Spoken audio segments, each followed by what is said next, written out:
अपात्रतेमुळे नाही तर पतसंस्थेच्या हितास बाधा पोहोचू नये, ठेवीदारांचा विश्वास अबाधित राहावा आणि अनावश्यक वाद थांबावेत यासाठी स्वेच्छेने संचालक पदाचा राजीनामा दिल्याचे कर्मवीर भाऊराव पाटील नागरी सहकारी पतसंस्थेच्या संचालकांनी म्हटले आहे।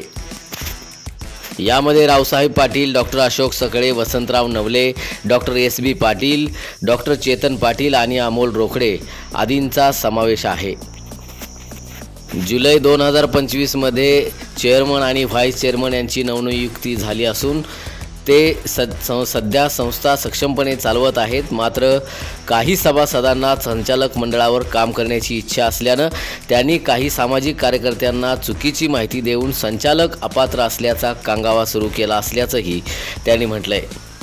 आमच्यापैकी कोणाचेही कर्ज थकीत नसून मार्च 2026 पर्यंत काही कर्ज खाती पूर्ण फेडलेली आहेत, तरीही अपात्रतेच्या खोट्या चर्चा पसरवून सभासद, ठेवीदार आणि ठेवीदारांमध्ये गोंधळ निर्माण करण्याचा प्रयत्न सुरू असल्यानं आम्हाला हे खुलासापत्र द्यावं लागत असल्याचंही त्यांनी यावेळी सांगितलं आहे।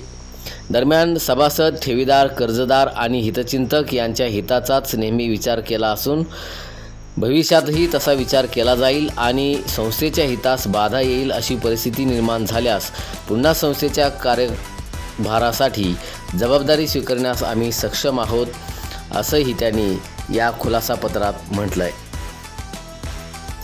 सभासदांनी या भूलथापांना बळी पडू नये असं आवाहनही या संचालकांकडून करण्यात आले आहे।